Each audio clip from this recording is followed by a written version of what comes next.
क्रिस्त में प्यारे भाइयों और बहनों, दुनिया के मुक्तिदाता की कृपा, दया, करुणा और आशीष एवं अनुग्रह का सदा सर्वदा आपके एवं आपके परिवार के साथ रहे। आज माता कलसिया सामान्य काल का 6वां इतवार मना रही है और आज के सुसमाचार संत लूकस का सुसमाचार अध्याय 6 पद संख्या 23 कहता है कि धन्य है वह जिसका विश्वास मुझ पर से नहीं उठता है। जीवन प्रिय विश्वासियों, इस दुनिया में 2 प्रकार के लोग जीवन यापन करते हैं। एक धन्य लोग हैं और दूसरा धिक्कार लोग हैं या बेकार लोग हैं जो जीवन में सफल नहीं हो पाए और ऐसे ही मर मिट जाते हैं।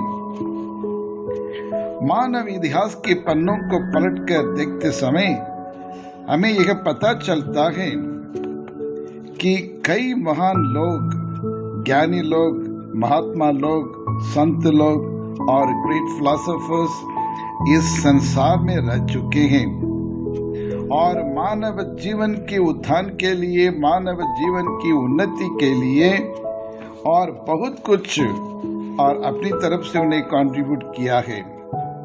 For example, Buddha, Mahavir, Socrates, Aristotle, Thomas Aquinas, Sant Augustine, doctor Ambedkar और महात्मा गांधी, मदर तेरेसा और नेल्सन मंडेला आदि इतने बड़े लोग हैं और इन लोगों ने और समाज के लिए, देश के लिए और मानव जाति के लिए बहुत कुछ और सहयोग उन्हें दिया है। ये सब लोग न सिर्फ इतिहास में बल्कि आज के हर एक मानव के हृदय में भी जगह पा चुके हैं। इतिहास भी तो उसका नाम लिखा गया है, लेकिन इंसान के हृदय में भी उसका नाम लिखा रखा है और उन्हें हमेशा समय समय पर हम उन्हें याद करते हैं। ये सब के सब धन्य लोग हैं। कैसे धन्य लोग बने? या जन्म से ये लोग धन्य लोग थे या उनके कार्य के कारण? प्रिय विश्वासियों, उनके कार्य से नहीं, बिल्कुल नहीं। वे लोग मानव जाति के लिए महान कार्य किए हैं। कौन सा महान कार्य है? बुद्धा ने कहा, इच्छा ही बुराई का मूल कारण है करके एक सिद्धांत और उन्हें प्रकट किया है।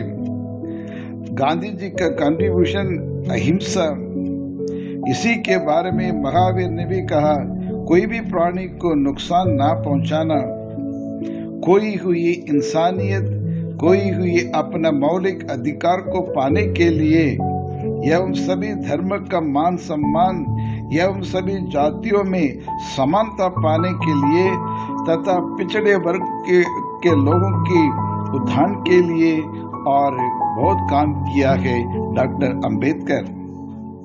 स्वतंत्रता दिलाने के लिए और खून बहाया महात्मा गांधी ने। गरीबों, लाचारों और कुष्ठ रोगियों, अनाथों के जीवन में और प्रेम का ज्योति और प्रेम लाई थी मदर तेरेसा ने। वे सब के सब निस्वार्थ भाव से दूसरों के लिए काम किए हैं, दूसरों की उन्नति के लिए, विकास के लिए, और उन लोगों ने काम किए हैं, लड़े और दूसरों के लिए अपना सारा जीवन उन्हें निछावर किया है, कुर्बान किया है। वे अपने बारे में नहीं सोचते थे, लेकिन मानव के लिए, समाज के लिए, देश के लिए और उन्होंने अपनी तरफ से और निस्वार्थ भाव से उन्हें काम किया है। इसलिए लोग उन्हें याद करते हैं। वे सब धन्य लोग हैं। दूसरी तरफ देखें तो ऐसे भी कुछ लोग हैं जिन्हें बेकार लोग कहते हैं या धिक्कार कहते हैं, धिक्कार लोग कहते हैं। कौन है ये लोग? सर्वप्रथम निर्गमन ग्रंथ अध्याय 12 पद संख्या 29 से 30 को पढ़ के देखिए। फेरोन राजा मिस्र देश के राजा था, जिन्होंने इजरायली लोगों को गुलाम बनाकर उन्हें बहुत सताया मिस्र के राजा फिरौन ने इस प्रकार की ये कठोर व्यवहार किया था, इनके साथ अन्याय किया था इस्राएल लोगों के साथ। लेकिन उनका आखिरी वक्त पे उनका जीवन के क्या हाल हुआ? उनका पूरा कुटुंब सब के सब मर मिट गए। और दूसरा, हेरोद मत्ती के सुसमाचार अध्याय 2:20 से कहता है, और हेरोद राजा एक निर्दय राजा था, पत्थर का दिल का था, क्रूरता से मासूम पहलौटे बच्चों को उन्हें हत्या कर डाला। परिणाम जीवन के आखिरी दिनों में और ये पागल हो चुका था और कुष्ठ रोग से मर मिट गया। तीसरा, पायलट पद के मोह के कारण ऊंचे पद प्राप्त करने के लिए और न्याय दिलाने में असमर्थ था, और न्याय का ईश्वर प्रभु यीशु के साथ अन्याय किया। उसका अंत भी बहुत बुरा हुआ। उन्हें उसके देश से बाहर भेज दिया गया और वहां जाकर पागल होकर और वहां मर पड़ा।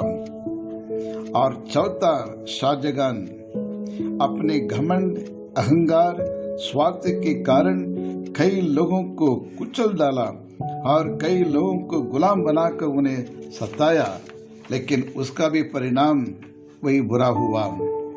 इतना ही नहीं, 20वीं शताब्दी में भी हम देखते हैं हिटलर, द ग्रेट सम्राट हिटलर अपने फासिस्ट सिद्धांत के कारण हजारों लाखों लोगों का और मौत काट उतारा है।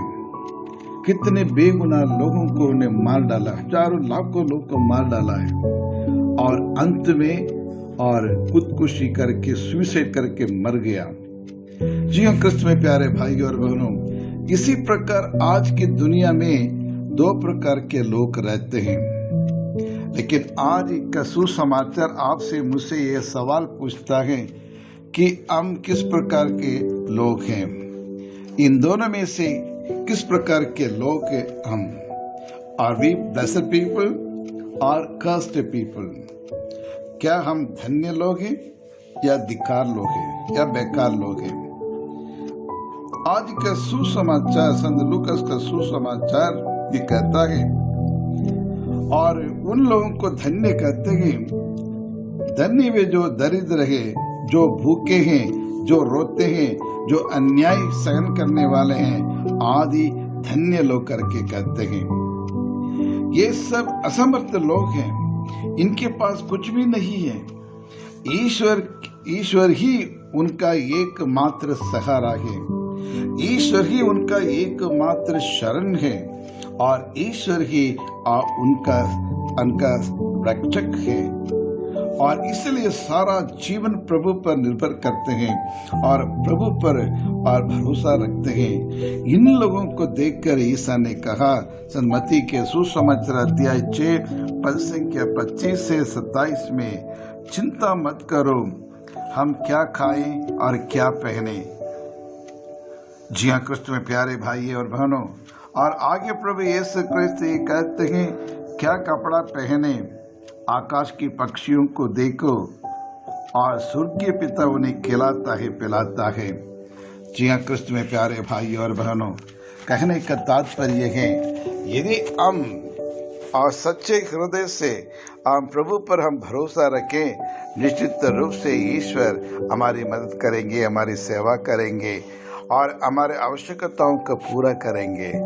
लेकिन हम हमेशा न्याय के मार्ग पर, सत्य के मार्ग पर चलना पड़ेगा। हम दूसरों की उन्नति के लिए, विकास के लिए काम करना पड़ेगा। हम अपने स्वार्थ जीवन नहीं और निस्वार्थ भाव से दूसरों की सेवा करनी पड़ेगी, तभी ही हम धन्य बन सकते हैं। मेरे प्यारे भाई और बहनों, आज के सुसमाचार में एक संदेश देते हैं कि हमें से हर एक व्यक्ति धन्य बनना चाहिए, धिक्कार नहीं है। और जो लोग प्रभु पर जब पूर्ण विश्वास करते हैं, उनकी आज्ञाओं को पालन करते हैं और उनके नियमों को और पालन करते हैं, वही धन्य लोग हैं। जो स्वर्ग राज्य में बड़ी आसानी से उसमें प्रवेश कर सकते हैं। लेकिन जो अमीर व्यक्ति, उस लाजर और अमीर व्यक्ति और उस अमीर व्यक्ति के समान यदि हम रहे तो फिर स्वर्ग राज्य में हम पहुंच नहीं सकते हैं। वो धनी और एक धिक्कार व्यक्ति था, लाजरस धन्य बन गया था। उसी प्रकार आज के हमारे दैनिक जीवन में हम हमेशा दूसरों के लिए और समाज के लिए, देश के लिए और परिवार के लिए निस्वार्थ भाव से हमें सेवा करनी है और उनकी मदद करना है। लेकिन जिस प्रकार प्रभु यीशु ने कहा, जैसे मैंने तुम लोगों को प्यार किया वैसे तुम भी एक दूसरे को प्यार करो। जैसे प्रभु यीशु पिता परमेश्वर पर विश्वास रखते थे और सुबह शाम जाकर ईश्वर से एकांत में, पहाड़ में जाकर एकांत में जाकर ईश्वर के साथ वार्तालाप करते थे और उनसे बातचीत करते थे, प्रार्थना करते थे। अगले दिन के लिए जो कुछ कार्य करना है, जो उनकी योजना के अनुसार, और उस दिन पहले और एक दिन पहले जाकर परमेश्वर से वो प्रार्थना करते, सलाह लेते थे, प्रभु कल मैं क्या करूं, कौन सा चमत्कार करूं, इसको कैसे करूं, उसमें आने वाले अड़चन को, प्रॉब्लम को, समस्याओं को कैसे मैं दूर करूं करके और पिता से और एडवाइस लेते थे और पूर्ण रूप से उन पर निर्भर करते थे। पिता से प्रार्थना करते थे। वे ईश्वर के पुत्र होते हुए भी सुबह शाम वो प्रार्थना करते थे। पिता परमेश्वर पर जिन्होंने और प्रभु यीशु के संसार में भेजा है और उस योजना को पूरा करने के लिए ताकत, शक्ति, बल और प्रभु पिता परमेश्वर से उन्हें मिलता था। यदि आप और मैं आज स्वर्ग राज्य के सहभागी बनना चाहें तो हमें भी उस प्रकार सुबह शाम और ईश्वर से बातचीत करनी चाहिए और प्रभु की आवाज को पहचानना चाहिए। आज प्रभु यीशु क्रिस्त हर एक इंसान के हृदय के पास आकर और हमसे बातचीत करते हैं, लेकिन हम उनकी आवाजों को पहचानने में असमर्थ हो जाते हैं, क्योंकि आज दुनिया में बहुत सारी आवाज हैं। मोबाइल की आवाज, वीडियो की आवाज, गाने की आवाज, लोगों की चीख चिल्लाने की आवाज, और इतने ये साउंड पोल्यूशन हो चुका है कि हम ईश्वर की आवाज को पहचान नहीं कर पाते हैं। लेकिन प्रभु यीशु क्रिस्त कहते हैं, मैं तुम्हारे, और प्रकाशना ग्रंथ अध्याय 3:19 में कहते हैं, मैं तेरे हृदय के पास आकर खटखटा रहता हूँ। तुम्हारे हृदय के पास, दिल के पास आकर खड़े होकर मैं खटखटाता हूँ, लेकिन जो अपने दिल के दरवाजा खोलेंगे मैं अंदर आऊंगा, तुम्हारे परिवार के अंदर आऊंगा, तुम्हारे जीवन के अंदर में आऊंगा, तुम्हारी मुसीबत तकलीफ के बीच में मैं आकर आपको मैं रास्ता, सही रास्ता में बताऊंगा, तेरे साथ संबंध बनाऊंगा, तेरे साथ रिश्ता बनाऊंगा और तेरे साथ रहते हुए तेरा रक्षक बन जाऊंगा। मैं तुम्हें और हर प्रकार के शैतानिक शक्तियों से तुम्हें बचा के रखूंगा करके आज प्रभु कहते हैं। क्या प्रभु पर हम भरोसा रखते हैं? क्या प्रभु के वाणी पर भरोसा रखते हैं? क्या प्रभु के वाणी को, प्रभु के वचन को स्वीकार करते हैं? क्या प्रभु के वचन के ऊपर मनन चिंतन करते हैं? प्रिय विश्वासियों, और ईश्वर का वचन अमृत के समान है, जीवन है, शक्ति है, मुक्ति है और उद्धार है और चंगाई है और सांत्वना है, संतोष है और आशा है, यानी बहुत कुछ है उसमें। एक साधारण शब्द नहीं है। प्रभु ने आपको और मुझको चुना है ताकि हम उनके सच्चे चेले बने और उनके वचन को हम सुने और उसके अपने जीवन में उसको अमल करें, ताकि दूसरे लोग हमारा जीवन शैली को देखकर और वो भी प्रभावित हो सके। तो आइए इसके लिए प्रार्थना करें। हे सर्वशक्तिमान शाश्वत परमेश्वर, धन्य हो पिता परमेश्वर, धन्य हो पुत्र परमेश्वर, धन्य हो पवित्र आत्मा। हर दिन हर पल हमें अपनी आंखों की पुतली की तरह हमें संभालते हो और एक माँ की तरह हमारे सारी समस्याओं को दूर करते हुए दुख में सुख देते हैं, निराशा में आशा देते हैं प्रभु, और बीमारियों हमें चंगाई देते हैं, निरोग बना देते हैं। उसके लिए तहे दिल से हम आपको कोटि कोटि धन्यवाद देते हैं प्रभु। और आशीष मांगते हैं, कृपा मांगते हैं। हमारे परिवार में सुख शांति चंगाई हमेशा बने रहने के लिए प्रार्थना करते हैं। साथ साथ हमारे देश में जो चुनाव हो रखा है 5 राज्यों में, आप उनमें और अच्छे नेताओं को चुनने के लिए कृपा दे, ज्ञान दे, ताकि लोग एक अच्छे नेता को चुन सके जो भारत देश को और अच्छी तरह से उन्नति के लिए, विकास के लिए काम कर सके और एकता बनाए रखने के लिए, न्याय देने के लिए काम कर सके। यही प्रार्थना करते हैं हमारे प्रभु यीशु क्रिस्त के द्वारा। आमीन आमीन।